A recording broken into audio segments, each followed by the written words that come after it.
होइन भिनाजी, यो अब फागुन 21 गते चुनाव आइरहेछ। मानिसहरू सबै यो नयाँ पार्टीले जिताउने भन्दा हिँड्ने पछि हिँडिरहेछन्। अनि हजुरको विचार चाहिँ के छ अहिले? नयाँ पार्टी के त्यो गर्ला त? नमस्कार, म ज्ञानेश्वर सापकोटा। भाइले यो नेपालको राजनीतिमा तपाईँको जिज्ञासा के छ भनेर चाहिँ सोधौँ, यसो गफगाफ गरेर एउटा चाहिँ भलक बनाऊँ भन्नु हो। अहिलेको राजनीति भनेको कोही भर्खरको चाहिँ आवश्यकताले भन्दा कुनै विदेशी चलखेलबाट भयो कि भन्ने जस्तो चाहिँ मलाई लाग्छ। किन भन्दाखेरि एउटा चाहिँ बच्चाहरूलाई उपयोग गरेर एउटा भ्रष्टाचारको सामान्य आन्दोलन गर्ने भनेर गएर त्यो आन्दोलनलाई हाइजेक गरेर त्यत्र चाहिँ सिंहदरबारहरू चाहिँ जले, त्यत्र जेल फोडेर चाहिँ कैदीहरू निस्के। त्यसमा जिम्मेवारी कोही पनि भएन। अब त्यहाँ हाम्रो चाहिँ अहिलेको यो राष्ट्रिय स्वतन्त्र पार्टीको जसको लहर छ उसको संस्थापक अध्यक्ष रवि लामिछाने अब 81 जेलबाट हात हल्लाउँदै निस्केर ती बच्चाहरूलाई, घाइतेहरूलाई समवेदनासम्म नदिएर तिनलाई चाहिँ तिनको न्यायको लागि लड्नुपर्नेमा अहिले भन्नुपर्यो चाहिँ सिधै चुनावमा जाने भनेर चाहिँ जो चाहिँ लहर आयो, यो त्यति मैले देशकै लागि, भ्रष्टाचार विरोधकै लागि भनेर मैले त्यस्तो चाहिँ भन्न अलि सक्दिनँ। तिनीहरूको पार्टीको चाहिँ त्यस्तो भूमिका हामी यसरी गर्छौँ, यस्तो चाहिँ हाम्रा एजेन्डाहरू छन्। पहिलो चरणमा यो गर्छौँ, दोस्रो चरणमा यो गर्छौँ भनेर उनीहरूले कुनै ठाउँमा भनेको पनि देखिन्न। यस्ता हुइमहरू मैले देखिराखेको छु। मैले यो विषयमा धेरै चासो राख्ने मान्छे भएर पनि होला 46-47 सालको चुनावमा एमालेहरू चाहिँ गाउँ गाउँ गए। त्यसतिर सबै काङ्ग्रेसको वर्चस्व थियो। त्यति बेला एमालेहरूले पनि ल राजाले अन्नपऱ्यो सुन लगाएर स्विजरल्यान्डमा थन्किया छ, सुनको पहाडै बनाएको छ, त्यो ल्याएर गाउँका दिदीबहिनीहरूलाई एउटा सुनपानी खाने सुन छैन, तिनीहरूलाई 1 घन्टा तिलहरी चाहिँ भिराइदिन्छ एमाले भनेर एउटा हुइम फैलाएर सबैका भोटहरू चाहिँ तान्ने कोसिस गरे। अब अहिले अब कसले कति सुन पाए अब त्यो त अब यहाँ बताएर पनि सकिन्न। अर्को फेरि काङ्ग्रेस आयो, काङ्ग्रेसको हुइम त्यस्तै गरेर मच्यो। ल यिनी कम्युनिस्ट भनेका त निष्ठ नभएका, धर्म नमान्ने, धर्म छाडा हुन्। हामीले धर्म मान्छौँ, यिनी सबै साम्यगाम्य गर्छन्। कम्युनिस्टहरू त भित्र परे पनि, भित्र पस्यो भने पनि ऊ गर्नुपर्छ, गाई हुलेर मात्रै नपर्यो, अरू परिवारको हुनुपर्छ, बाहुनहरू कहाँ भने धर्मको अहिले त मान्छेले बुझ्दै गयो यो हैछ के हैछ के हैन्छ भन्ने कुरा सबै बुझ्दै गए। त्यस्ता हुइम चलाएर काङ्ग्रेसले पनि लहर चलायो। हामीले जसले जे भन्छ त्यही किसिमबाट अझै पनि हामी भाग्दैछौँ। अहिले जसरी भागेछन् ती नियतका बालबच्चाहरू चाहिँ मरे। बिचमा चाहिँ आन्दोलन जो गरेका थिए त्यहाँ अरू अनेक मान्छेहरूले चाहिँ हात हतियार चलाएको देखिन्छ, के गरिन्छ। ल चलो ठिकै छ, त्यसका लागि तिनका न्यायका लागि अब सरकारमा गएर केही गर्छन् यिनीहरूले भन्ने कुरामा पनि त्यसमा पनि शङ्का छ। बालेनलाई प्रधानमन्त्रीको पद चाहिँ पहिले घोषणा गरे, त्यसको लागि पनि झापाझो गरेर लड्नुपर्ने किन? उसले विकासै गर्ने, अन्यायमा परेका जनताहरूलाई न्याय दिने, जितेर आउने। त्यसलाई अध्यक्ष घोषणा गरे पनि केही भएन। मधेसमा कति चाहिँ अन्याय अत्याचार छ, अझै पनि कमाइया प्रथा, हली प्रथा, छुवाछुत, दाइजो प्रथा विख्यात रूपमा भित्री मधेसमा अझै पनि छ, हामीले देख्न सकिन्छ। कतिले ज्यान गुमाएछन् त्यसैको चपेटामा परेर। त्यतातिर गएर आफ्नो क्षेत्र पनि हो, आफू जन्मभूमि पनि हो मधेस, त्यहाँ गएर गर्नु पर्थ्यो। त्यहाँ त एउटा घन्टी बोकेर अरू कसैलाई पनि त घन्टीका उम्मेदवार भए झापामा दिन सक्थ्यो नि। यहाँ यस्तो समस्या छ, म त्यहाँ जान्छु, त्यहाँको लागि लड्छु भनेको भए धेरै लोकप्रिय हुन्थ्यो बुझ्ने मान्छेका लागि। अब अहिले त झापालाई अहिले एउटा टार्गेट भनेको यो सत्ता फाल्नुको 84मा त चुनाव त्यसै हुन्थ्यो। अहिले 82मै चुनाव फाल्नु भनेको के होली बुढालाई मात्रै फाल्नु भन्ने होइन। ती नियतका जनताहरूले चाहिँ ज्यान गुमाए, बच्चाहरूले। अर्को कुरा त्यहाँ 19 जना चाहिँ बालबच्चाहरू मरे। अरू हेर्नुपऱ्यो कति 72 जना भनेको छ भने 50-60 जना अरू मरे। अरू कहाँ मरे त भन्दाखेरि एउटाको प्राइभेट सम्पत्तिमा काम गर्ने मजदुरहरूलाई चाहिँ त्यही आगो लाएर मारियो। आज देशको सुरक्षामा खटिएका जनताको सुरक्षामा खटिएका पुलिसहरूलाई पिटी मारियो, हरेक गरियो। तिनको लागि त कहाँसम्मको उपयुक्त हो? हिजो प्रचण्डले जनयुद्धको नाममा आन्दोलन गरेर 17,000 मारो भनेर उसले हत्याराको ट्याग बोकेर अहिलेसम्म हिँडिराखेको छ। अब त्यो चाहिँ त्यसले किन यसले आन्दोलनको घोषणा गरेर आन्दोलनमा हिँडाएको भनेर आज जसले इन्टरनेटबाट वेबसाइटहरू प्रयोग गरेर जसरी बच्चाहरूलाई उक्साएर लगेर स्कुल ड्रेसमा आइयो, यति वर्षदेखि यति वर्षसम्मका आइयो, यस्तो गर भनेर उक्साएर लगेर मराउने मान्छेको नाम छैन। ओलीले मारो भनेका छन्। होइन, ओली गोतिलो भन्न मैले खोजेको होइन। फेरि म चाहिँ कुनै पार्टीमा आबद्ध त हुम्ला चाहना त छ, तर मान्छेहरूले बुझ्दैन। किन भन्दाखेरि अब ओलीलाई भन्नु तिमी दुइटैलाई भन्नुपर्ने। अहिले जो बनेको नयाँ सरकार छ 6 महिना हुन लाग्यो। तिनी दुई थरीलाई जो बोलाएर किन कसरी यो भयो भनेर तिनी उक्साउने मान्छेलाई, गोली हान्ने मान्छे सरकार हो भने तिनलाई लगेर जेलमा कोच्ने, तिनलाई कारवाही गर्ने, त्यसपछि बल्ल चुनावमा जाने गराउनेमा यसमा कुनै षड्यन्त्र छ। त्यो नगर्नको कुनै षड्यन्त्र छ भन्ने मलाई लाग्छ। अहिले त घन्टीको विरुद्ध बोल्यो भने पनि अब यही त विदेशमा त अब यसो गरे के गर्छन्, गाली गरे पनि गाली गर्नुहोस्। मेरो यो भिडियोमा चाहिँ कमेन्टहरू गर्नु होला, सुझाव सल्लाह दिनु होला। यहाँ यस्तो भनेर तपाईँहरूले सम्झाउन पनि सक्नुहुन्छ। अर्को कुरा मैले नबुझेको कुरा भने अब जस्तो कि मैले यथार्थ भन्नुपर्दा त यो एमालेको झोले यही छ, काङ्ग्रेसको झोले यही छ, उसको झोले यही छ भन्नु होला। त्यो चाहिँ होइन। म चाहिँ राष्ट्रिय जनमोर्चालाई सपोर्ट गर्छु। आज तिमीहरूले यत्रो चाहिँ आन्दोलन गर्नु पर्यो, भ्रष्टाचारको अन्त्य गर्छु भनेर आज आफ्नो जीवन सम्पूर्ण गरे जो जनमोर्चाका नेताहरू छन्, मोहन विक्रम सिंह, चित्रबहादुर केसी जस्ता नेताहरूले भ्रष्टाचार गर्नुहुन्न। राष्ट्र र राष्ट्रियतालाई कहिले पनि चाहिँ बेच्न हुन्न। सबभन्दा ठुलो भनेको राजनीति गर्ने भनेको एउटा परिवारको लागि, एउटा नातागोताको लागि, एउटा भिड जम्मा गर्नको लागि होइन। यो चाहिँ यथार्थमा आफ्नो परिवार बनाउनु भन्दा पनि देश बनायो भने त्यो देशभित्र आफ्नो परिवार पनि पर्छ, सबैले सुख सुविधा पाउँछ, लङ टाइम हुन्छ, देश राम सम्पन्न भयो भने सबै सम्पन्न हुन्छ। भित्री लडाइँ जे भए पनि बाहिरी हस्तक्षेप हुन दिनुहुन्न, आफ्नो सम्पदालाई गुमाउन हुन्न, आफ्नो धरोहर गुमाउन हुन्न भन्ने त्यस्तो किसिमको पार्टी छ पहिलेदेखि। म त 46, 47, 48 सालबाट मैले चाहिँ उयो आबद्ध भएर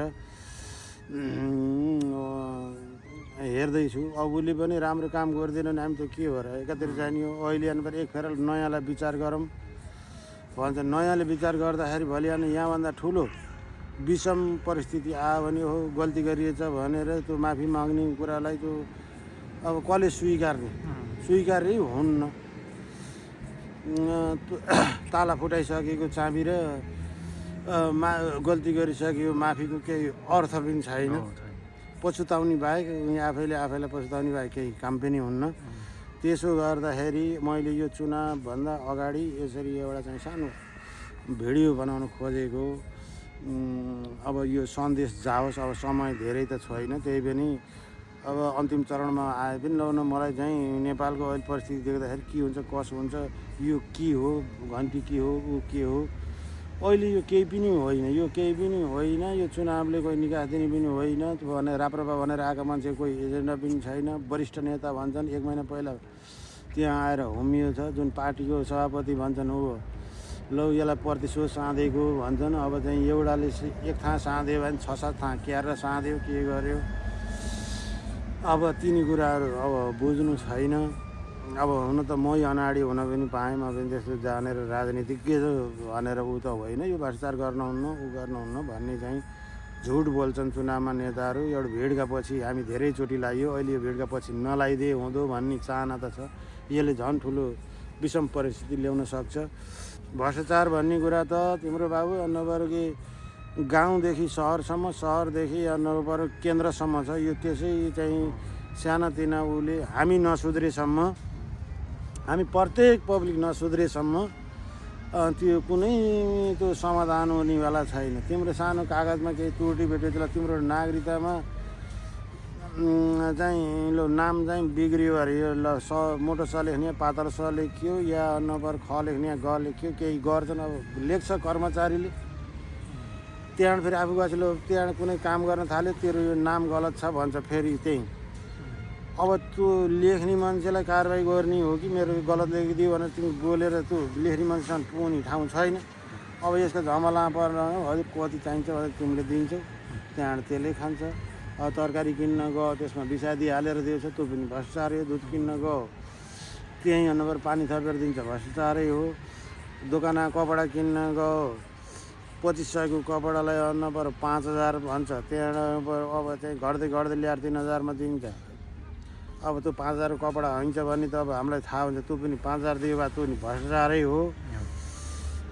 आफ्नो श्रमको पैसा लिने यथार्थ मूल्यमा दिने जस्तो यहाँ विदेशतिर छ। सबैले आफ्नो आफ्नो ठाउँबाट चाहिँ सचिने भनी नभए त्यो हुन्छ।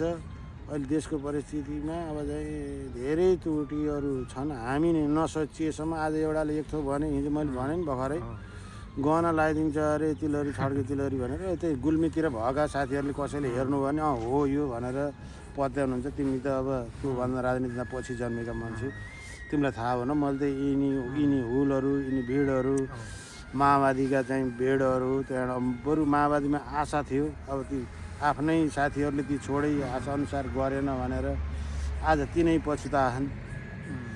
ती मोहनबद्दीहरू त्यहाँ समावेश सरकारमा समावेश नभइकन बाहिर चाहिँ हामी कम्युनिस्ट हो हामीले भनेको चाहनाअनुसार काम भएन, यहाँ जानु पनि अपराध हो भनेर उनीहरू बाहिरै बसे। कोही अझै पनि अन्नबर आन्दोलन हामीले भनेको भएन विप्लवहरू बाहिर बाहिर दौडिरहेछन्।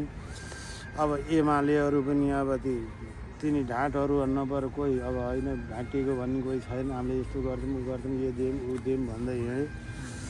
अब काङ्ग्रेसहरूले भन्नुपर्ने यिनले कम्युनिस्टहरू धर्म मान्दैन हामी धार्मिक हौँ भन्थ्यो। अहिले त सबैलाई भयो त भन्नुपर्छ। त्यही एउटै दायरामा आइयो बुझिएन। त्यसरी अपहेलना गर्न हुने हुन्छ के गर्ने हुन्छ मानव मानव एकै हुन् भन्ने भयो। यिनी जातीय छुवाछुत यिनी हटाएको नम्बर राजा महेन्द्रले हो। अब अहिले कसैले साङ्ला बेरेर लौ हामी माथि अन्याय भयो ऊ भयो भन्दै हिँडिहान्। त्यहाँबाट हामीले गएर आएका यहाँ नम्बर यो अन्त्य भने हामी अझै पनि अन्त्य भएन भने कोही हिँडिहान्। यिनी सबै व्यवस्था समयले परिवर्तन हुने शिक्षाले परिवर्तन हुने कुरा तर हामी परिवर्तन हुन सकिएन कि जस्तो लाग्छ। अब युवालाई दिने भने युवालाई अब कति वर्षसम्मकोलाई युवा मान्ने 50 49कोलाई के मान्ने 50कोलाई के मान्ने। एउटा कोही राजनीतिमा कोही टार्गेट हुन्न। एउटा राजनीति गर्ने भनेको एउटा भिजनले एउटा सिद्धान्तले एउटा विचारले चल्ने चिज हो। युङले बुढाले भन्ने कुरा होइन, विचार कहिले पनि बुढो हुन्न। यिनी विचार गर्ने एउटा हुलका पछि तिनीहरूको एजेन्डा छैन केही छैन। अहिले यो गर्छौँ ऊ गर्छौँ भनेर एउटा प्रयोगशालाको रूपमा नम्बर कहिले पार्टीले विचार गर्ने कहिले विदेशीहरूले चाहिँ विचार गरौँ भन्ने। अहिले नम्बर घरभित्र लडाइँ भन्दा यो चाहिँ अहिले बाह्य शक्तिहरू आएर एउटा चाहिँ आफ्नो चाहिँ हालीमुहाली गरेको देख्दाखेरि त्यो टिएनबीले लेखेर आएका टी सर्टहरू त्यहाँबाट नाङ्गे बुङ्गे भएर हात हतियारहरू चाहिँ चलाएका भिडियोहरू पनि यहाँ बाहिर आएका छन्। त्यो भिडियो फेरि बाहिरकाले चाहिँ संरक्षण गर्दैन, फेरि उनीहरूको पक्ष मात्रै गर्छ। यिनीहरूलाई कसैले पक्ष पोषण गरिएको छ कि जस्तो लाग्छ। ल यस्तै हो। यो भिडियोलाई चाहिँ यसो हेरेर मलाई पनि कुराहरू त धेरै हुन्छन् अब कुरा गरेर सकिन्न।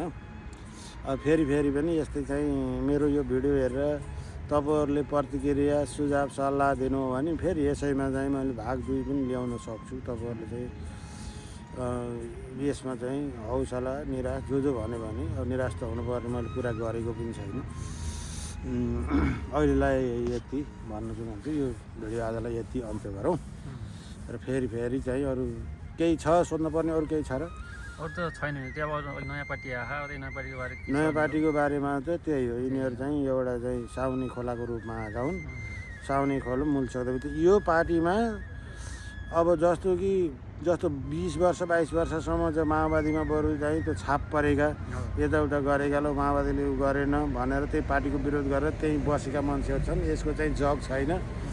जग नभएको चाहिँ रुखको चाहिँ माटोमा नटेकेको जरा नफैलिएको लटेकेले अन्तल टाँसेको अरूले उ गरेर राखेको त्यो त्यति चाहिँ ऊ हुन्न। कुनै पनि अन्नबाट यज्ञमा लगेर हामीले केरा गाड्छौँ, अरू रुख गाड्छौँ।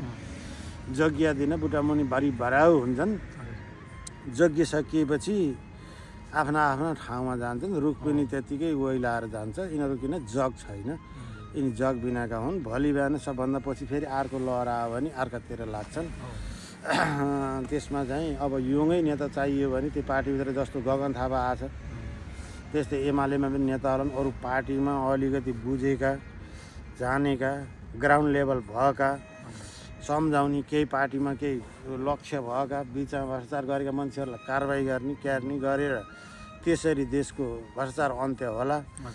नभए चाहिँ अन्त्य हुन्न। जस्तो अब चाहिँ हामीलाई चाहिँ विकास चाहिएको कि योङ चाहिएको हो कि पार्टी चाहिएको हो, यसमा मैले मेसो पाएन। मैले त अब गएर हेरेँ होइन, त्यतिकै हच्चा बाह्र कुरो गर्ने कुरो भएन।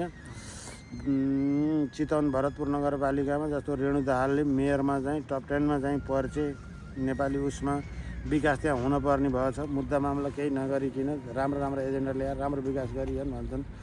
अब त्यो सविता गौतम उनको उसकी पनि महासचिव पता नै के हो त्यो। अब अस्ति नम्बर उसले भाषण गरेको थियो चितवनमा। ल यत्रो 15-18 महिना आफ्नो मेयरको उपाधि छोड्नेले के विकास गर्छ, 5 वर्ष क्यार टिक्न सक्छ भन्छ। आफैले फेरि उता त्यही पद छोडेर आएर त्यहाँ भाषण गर्दा त्यहाँका जनताले परेर ताली पड्काउँछन्। त्यहाँ बुझ्न पर्ने कुरा छ। विकास भएछ भने विकास नभएका ठाउँमा जाओ न। बालेन सविता भनेका त त्यो पार्टीका त होनहार नेता, अहिले जनता पछि लागेका मान्छेहरू हुन्। यहाँ त केही न केही त्रुटि छ, त्यो त देख्नु पऱ्यो नि। त्यो सविता गौतम पनि जानुपर्ने, अन्त जानुपर्ने। त्यस्तो राम्रै गरेको भए त्यो अधुरा कामलाई पुरा गर्न आफ्नै क्षेत्रमा लड्नुपर्ने काठमाडौँको। यिनी चाहिँ टपटुइयाहरू हुन् भन्न चाहन्छु मैले। यिनले गर्नेवाला चाहिँ छैनन्। यिनले मान्छे झुक्क्याउने हुन्, मान्छे झुक्किराखेका छन्, पछि लगाइराखेका छन्। मान्छे पनि आजित भएर यिनीहरू नयाँ गर्छौँ भने भाषणको पछि लाग्यो। अब भाषणको पछि त म त अब जम्मा नाडा नपर अब यस्ता हुल भेट भडाका देखेको मान्छे। म हुलका पछि मैले त हुलका पछि नला विचार गर। त्यसमा चाहिँ छ राम्रो मान्छे छ, घर छ, यताउता भने त अब गर। नभए यिनले नम्बर जति भनेका छन् भ्रष्टाचारको अन्त्य गर्न, विकास नभएको विकास गर्न भनेर आगा यिनी हुँदै होइनन्। मैले बालुचाको बारेमा भने जनताले त चाहिँ नै राष्ट्रपतिले गर्छ यो सबै गर्छ भन्ने भन्छ। यिनीहरू चाहिँ सबै भ्रमितमा छन्। त्यही भाषणका पछि लागेका हुन्। चिल्ला राम्रा छन् नेता, राम्रा छन्, राम्रा त छन् नि। राम्रा होइन, विचार राम्रो हुनु पऱ्यो, एजेन्डा हुनु पऱ्यो, लक्ष्य हुनु पऱ्यो। तिमी दौड्न सक्छु भन्दैमा यहाँबाट आउनु पऱ्यो। अहिले गार पुग्न सक्छौ र मान्छेलाई त्यो एउटा बाटो चाहियो गरे। यहाँबाट सिधै गएर दौडेर जान्छु भन्ने एउटा बाटो लक्ष्य त हुनु पऱ्यो के अरे। त्यत्तिकै म दौड्न सक्छु, म चाँडो पुग्छु तपाईँभन्दा भनेर तिमी पुग्न सक्छौ त मसित? तपाईँ बुढा हुनुभयो, म त तपाईँभन्दा तगडा छु। यहाँबाट गार जानु पऱ्यो भने जम्मा चाहिँ 10 किलोमिटर हैछ, म चाँडो पुग्छु। 10 किलोमिटर त हिँड्न सक्दैनस् भनेर त भएन कि। बाटो त पहिलाउनु पऱ्यो नि, यहाँबाट त्यहाँ जान्छु भनेर। बाटामा के छ अडचनहरू के छ, त्यहाँ खोल्सो छ, त्यहाँ खोलो छ, त्यहाँ पुल छ, त्यहाँ यो छ भन्ने तिमीलाई थाहा त हुनु पऱ्यो नि। त्यत्तिकै हँचुवा बरा अब त्यहाँबाट नपर बुढो छ, बुढो सक्दैन, 10 किलोमिटर त पुग्छस् भनेर तिमीलाई उचालिदिए जस्तो। तिमीलाई थाहा छ त यहाँ जानु भने थाहा छ। एउटा बाटो त थाहा हुनु पऱ्यो। त्यही भएर यिनका पछि लाउनु यो भरम हो। अरू ठुलो दुर्घटना हुन्छ कि अरू धेरै मान्छेले अनाकमा ज्यान गुमाउनु पर्छ कि भन्ने मलाई बरु चिन्ता छ। तर यिनले विकास गर्छन् भन्ने चाहिँ मलाई आशा छैन। हस् त, धन्यवाद। यो आजलाई यो भलक मैले यति आउँछु। जस हेरेर चाहिँ लाइक सब्सक्राइब गरिदिनु, प्रतिक्रिया दिनु होला भन्न चाहन्छु। हस्, धन्यवाद।